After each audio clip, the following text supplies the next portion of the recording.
महत्व रखती हैं। और सबसे ज्यादा जो महत्वपूर्ण लाइन है औरत की जिंदगी में, लाल सिनुर बिन मंगियो न सोहे, लाल सिनुर बिन मंगियो न सोहे, लाल सिनुर बिन मंगियो न सोहे, बालक बिन दोनों ही चीजें बहुत जरूरी है। लाल सिनुर बिन मंगियो न सोबे,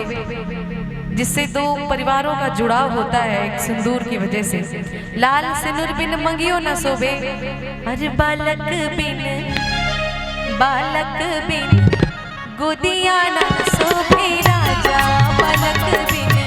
गोदिया न सोबे राजा, बालक बिन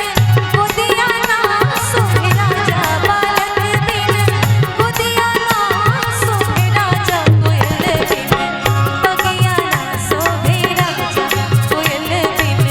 बगिया न सोबे राजा, कोयल बिन बगिया न सोबे राजा, कोयल बिन बगिया न सोबे राजा, कोयल बिन बगिया न सोबे, अगिना न सोबे, मंगिया न सोबे, सिजिया न सोबे, गुदिया न सोबे, बगिया